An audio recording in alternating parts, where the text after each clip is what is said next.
We're going to stick with Joel Embiid here. So he was on Tyrese Maxey's podcast, and he talked about a familiar name that everyone knows well, Ben Simmons. And he had some interesting stuff to say about Ben Simmons. A lot of people believe that there was this kind of feud between the two of them, but, sometimes stuff just gets played up in the media. But he had to say this about Ben Simmons. Quote, "I never believed Simmons needed a shot. He was so good. He's just a monster. He was the perfect match. He was the one that got away. I hate the way things turned out." He also went on to say a lot of different things about Ben Simmons. How he said if only Ben could just become like a 75 or 80% free throw shooter, that's all he needed to ever be. But anyway, with Simmons' future kind of in Brooklyn, kind of murky. No one really knows what's going to happen with that. Obviously, kind of a long shot here, but the question after hearing Embiid talk about Ben Simmons as the guy who got away, would you guys welcome Ben Simmons back in Philadelphia, and how would he fit on the current 76ers squad?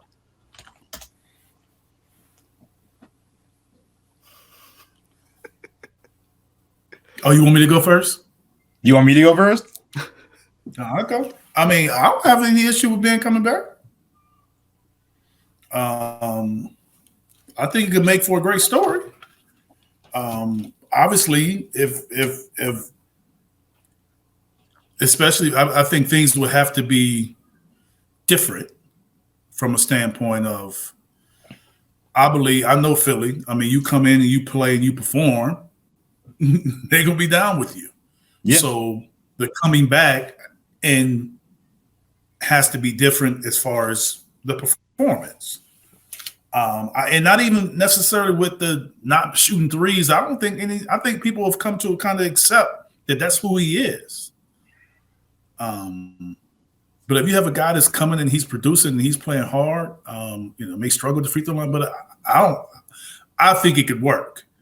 I still think it could fit. He fits.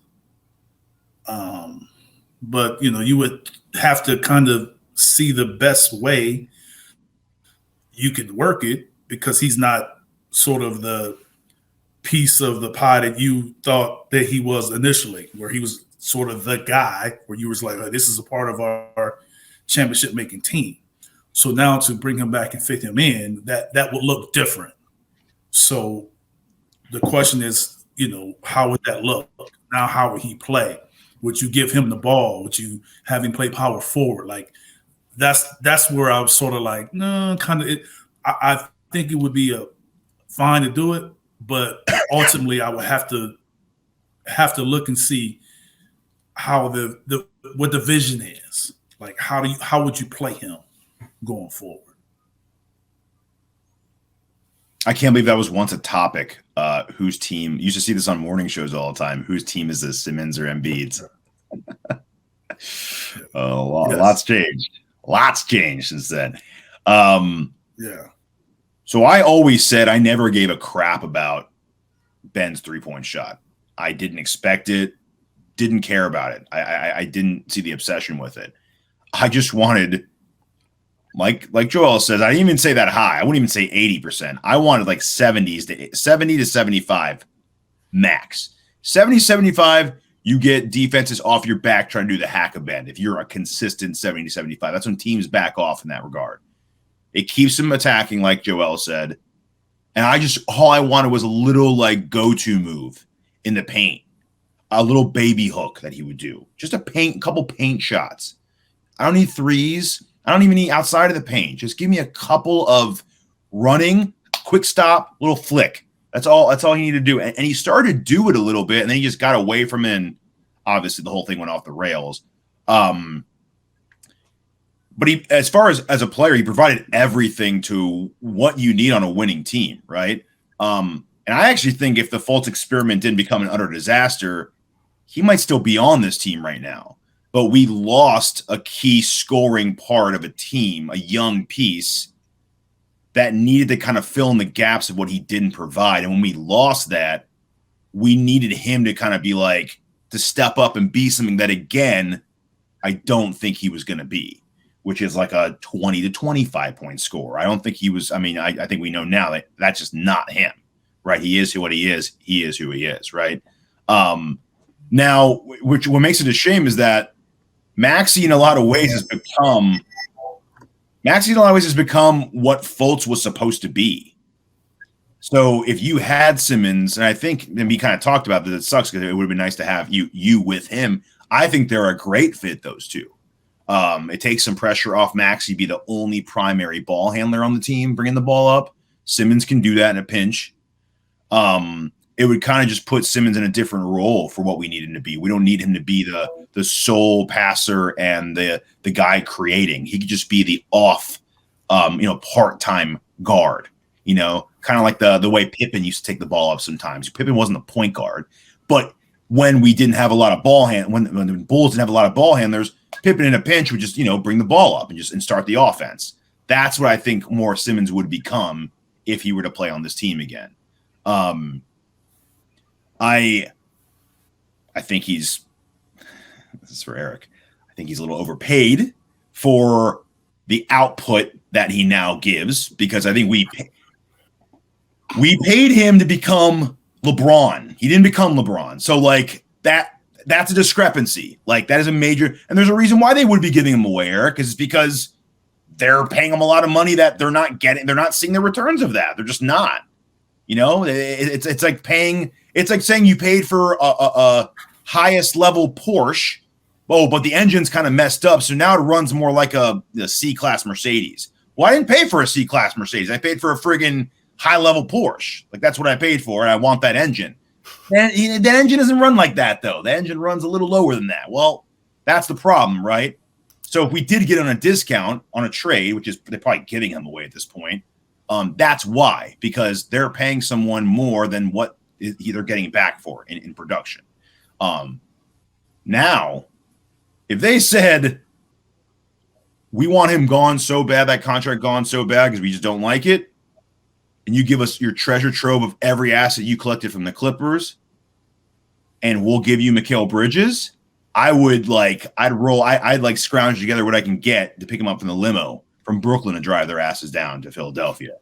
You give me Mikal Bridges and Simmons, that's a starting five with Melton. I would see no weaknesses on. Defensively, switching, shooting, everyone but Ben can shoot on that five. Ben could just kind of roam, do whatever the hell he wants at that point. We'd have three other, because Melton's a good defender himself too. The only weak link on defense would pretty much be Maxey. And Maxey's not a bad defender, he's just not a great defender. But everyone else can lock down and play D. 4 shooters, big men, passing, no weak spot. Nets I don't think would do that because Bridges is their. So the salary won't matter then? Absolutely, I would take it for Bridges. I'd eat it. Because Bridges is on a great contract for what he gives you. So it kind of evens out, right? You're getting a bona fide star who could be the Anunoby that everyone wants, and then some. And he was already locked into a contract for I think another 3 years or something. At that point, yeah, we have to trade Harris in that deal because we're taking on I think 70 or 80 million there. So yeah, I mean Harris would have to be gone. But at that point, absolutely. You guys would obviously do that, right? Mikal and Ben for stuff. Hey, don't put words in our mouth. That's what you said. Yeah, I would do that, obviously, but I mean, I'm only talking about the question was the topic was only about Ben specific. No, I know. I don't know. You don't know? You wouldn't? Come on. Yeah, Eric, come on, man. Mikal Bridges? What about him? That's not worth it to take on Ben? I didn't say it's not worth it, but I just said you got to know what all we giving up. I said I don't know. All of our picks that we can give up. I don't know about that. Really? Well, it is a lot. I mean, it's a lot. But, I don't know if Mikal Bridges is the guy to give all that up for. Because that's essentially what you're giving it up for. Yeah. It's one guy. Yeah. I don't know about that. I like Mikal. I just don't know if he's that. So the Clippers picks, the pick swap. That's what you would do in division to a division rival that's going to use those same picks and come down your throat in a few years. Yeah. Yeah. Yeah. I don't know. I would see that the only way that would happen because the Clippers, the Nets would be like, why are we giving you? If you consider us to be one piece away from winning the championship, and Mikal was that guy that kind of fits that role, I can understand it. But if you're saying he's the one piece and then you're giving up one of the pieces that you have, I don't know how that necessarily – and you gave up all of the assets that you accumulated. I don't know. I would have to see the totality of You'd also be getting back Ben. You'd also be getting back Ben in that deal. Yeah, I understand, but that's why I said I would have to see the whole deal. But I get what you're saying. The Mikal does fit, but I don't know about that part. But Ben, like I said, I'm open to it, but I just think it's some defining of roles and how he's going to play and all of that would kind of dictate ultimately how you feel about it. And he has to play. I think that's sort of the thing. He has to play. Yeah, I know. Back injuries, man. That's no joke.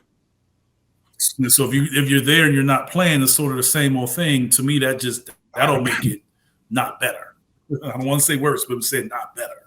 Yeah. Because you're getting him back in name only if he can't play, right? Yeah. How do you think the fan base? How do you think the fan base would take it if we were to get Ben Simmons back? Because I feel like there's a lot of people in the fan base who don't want Ben Simmons back. They feel like they probably think it'll be a lot of disappointed people. But that's why I said it would have to come, and that's why I'm saying he would have to play, because the only way to silence that is for him to play and perform.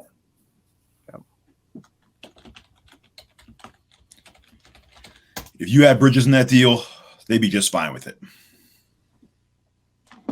Correcting the Zaire Smith mistake, they'd be just fine with that. Yeah, so I said, I'm sure they will be fine with it, but not just giving every asset away. I wouldn't be. So, yeah, that'd be hard to swallow. That'd be hard. You'd have two young pieces in Maxey and Bridges though for the future, and Ben. Yeah, Ben's still what, like 20, 28? Yeah, he's still pretty young. Yeah. I mean, he's been around forever, but he's still in his like mid to late 20s. Like he's still that. Then you have five guys, all five your starters. Embiid is like the lone elder statesman at that point. Everyone else is below the age of like 28. Bridges young, Maxey young, Melton young, Simmons young. I mean, yeah, I guess with Simmons returning at this point would be the expectations would be just different from what it was when we first had him. We would have obviously the fans would have just different expectations on him coming back the second stint around, which I think would probably be better for him. He wouldn't have the young prince kind of title anymore. 100%. Yeah. That's what he alluded to as one of the issues in Philly is that he didn't like having that pressure. Like the moment he got there, like the year, because he was injured, remember the year. So after that, they were like competitive. And then 2 years later, it was like, all right, start winning playoff games. And he just wasn't, he was like, whoa. I'm just like a kid right now. I'm not ready to start leading a championship squad. I mean, but now it is different. Like he's one of like a bunch of guys now. He's not like with Embiid. If Embiid had a good game back then, it was like, all right, Ben, where are you at? But like now it's like we have so many guys that contribute. Ben would just have to do all the little things at that point. All like that, fill in the gaps. Like give us like 12 points. Give me like 8 rebounds. Give me like 6 assists. Lock someone down on defense. And there you go. That's all you need to do, man. He did say last month or 2 months ago where he enjoyed his time in Philadelphia. Mm-hmm. So I mean, it would make for a great story. It would make. I mean, that ESPN 30 for 30 in 20 years is going to be damn good based on the whole process era. And if Simmons and Embiid were to come back together in Philadelphia, but it is the city of brotherly love. So it's true. 20 years, yeah, right. That thing's coming out like 2 years after Embiid leaves and retires, man. They don't wait that long for docs anymore, man. You got stories that are coming out about a story that's still happening nowadays. That's true.